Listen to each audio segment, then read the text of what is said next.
Okay, what I've got here is I've got an original World War II Jeep radio set.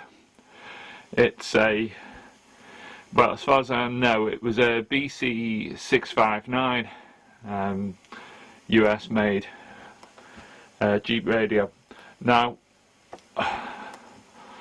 I was basically lent this by a friend and asked to fix it up. Basically what he gave me was an empty box with a large hole cut in the front panel here, where at some point there'd been a normal car radio fitted in, or cassette deck fitted into it, and basically so they could have music inside the Jeep, whatever. So I've welded a new panel in across the front here. Not a brilliant job, but it looks alright at a glance. Now, this isn't completely the way it should look. The proper one should have the telephone handset style thing with a push button in the hand grip here. And this shouldn't be a curly cord. It should be a straight piece of rubberized flex, probably a few foot long as one strand, and then it splits off into two separate sections for transmit and receive of the handset speaker and microphone. And it should go into two jack plug sockets, 2¼ inch jack sockets. But the guy I've fixed this up for wasn't too worried, so what I've done is I've put a PMR set in, like I've done with this What Price Glory walkie-talkie, the BC611C. Now, the label I've made, I've just done a bit of a, it's not particularly great, and pop riveted it on. The rivet should be a bit smaller, I didn't have any. Anyway, so what I've done is, as I said, I've fitted a PMR set in, and it runs off 12 volts. Now, the original unit would have a power supply fixed underneath it, which was again a box almost as large as this, but from what I can work out from scaling the dimensions on photographs, which I'll put up in a moment, the actual height of the power supply unit would be approximately 12 centimeters high, and the whole thing was held together using these big sprung latches. Now, you can actually get these latches from a website if you want to make one of these radios up. I'll put a link in more info showing you where you can buy these latches, but I've been trying to contact the supplier for a while now, and they don't seem to reply to me when I go on their website, but it's worth bearing in mind. They do exist, and they're pretty much exactly the right dimensions to make a copy of one of these radios. You can see these latches should also be here and here, and likewise around on the other side. So they latch to the power supply unit, which would be sat underneath it. Then the power supply in turn has latches which go down to a cradle, which is secured to the body of the Jeep on the rear. Let's see, it would be on the rear wheel arch behind the driver, so that would be on the left side of the Jeep. Now, yeah, so what have I got here? Well, as I said, it's a bit of a cheat set, this. Basically, you've got the 12 volt power supply, you've got a red button here which says PWR for power, and that basically is the on and off button for the radio.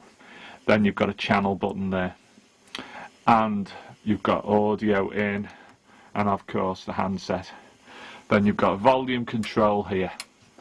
Now what I'm going to do is I'm going to throw some power on this and give you a demo.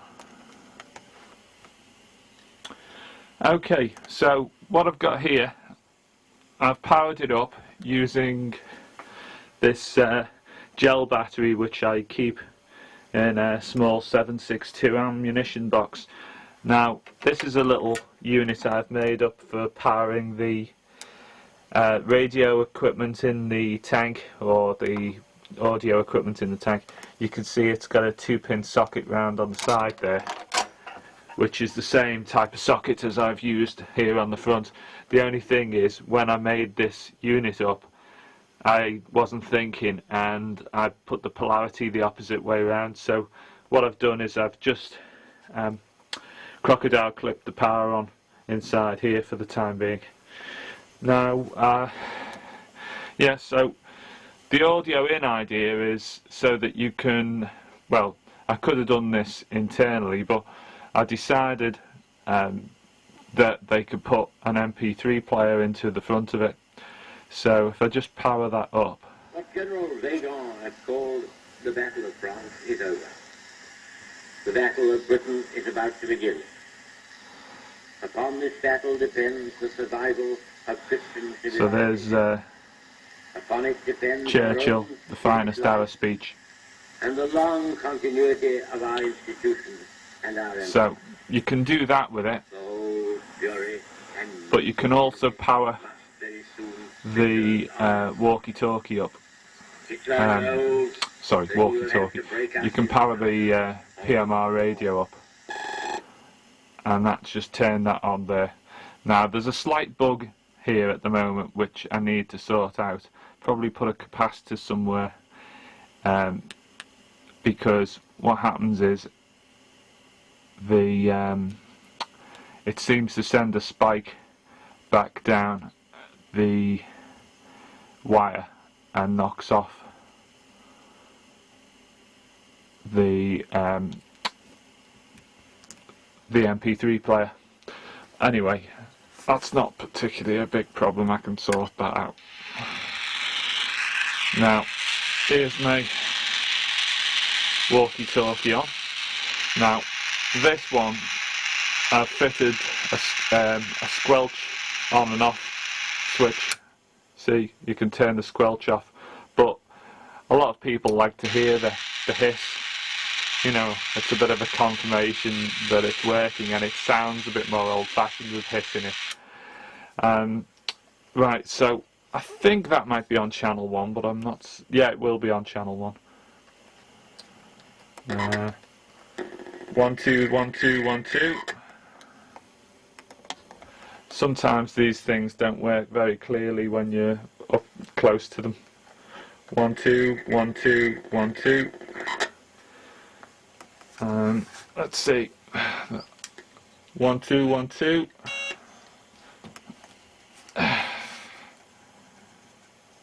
Turn the volume up a bit more.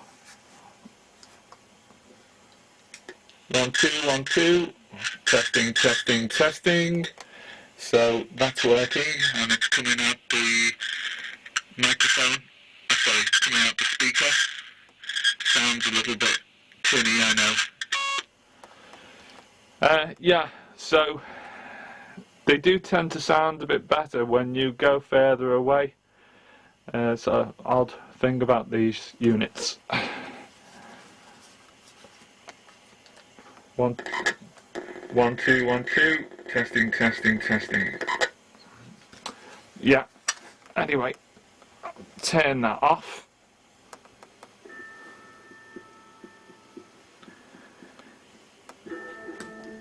Yeah. So, if you undo the big clips on the sides,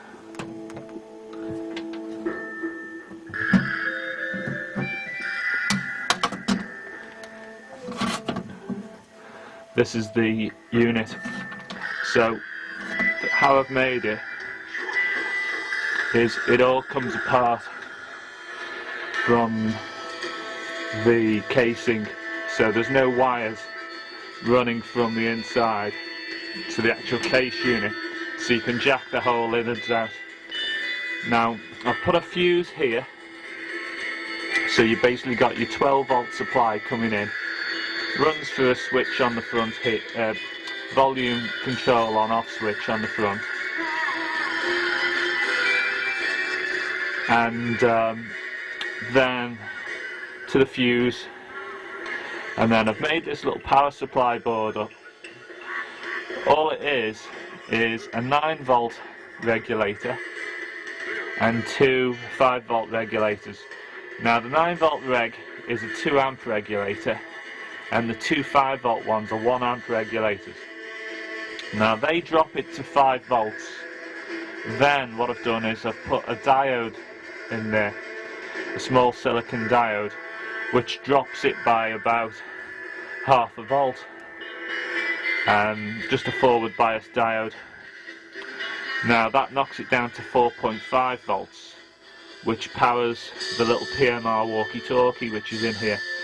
Now that's the aerial, which I've covered over in some heat shrink. So basically you find all the various points on the circuit board and solder your contacts on and feed them to switches at the front. Yeah, so it's quite simple. Now what I've used here, this is the amplifier, and you can see it's got an on-off switch here. That's because it's come out of a set of PC speakers. It's a little stereo amp, but because I've only got one speaker in the radio set, I've in fact this is one of the speakers out the PC, because the original speaker which was in here was of the wrong impedance to work with modern electronics.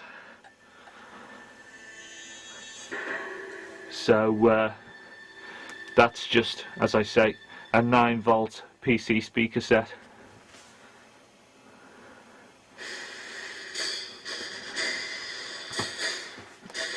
So the other thing about this radio is, because it's so large, you could easily fit an alarm battery inside here. So I've left a terminal block here and some instructions. Basically connect 12 volt alarm battery, just drill some holes here and strap it down.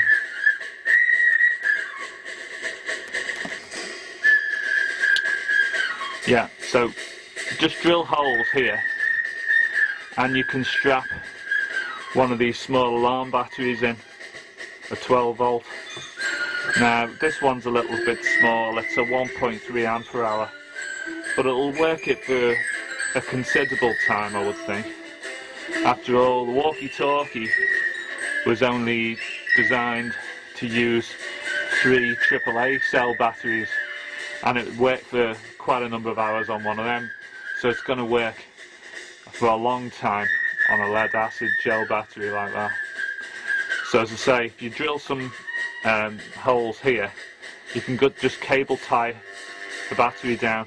Now that's got a little bit of draft excluder on the back for padding, so that'll hold it there. In fact, double sided, you could practically bond that down. Just peel the backing off and stick it there. So that's easy wired up. Anyway, that's about it really.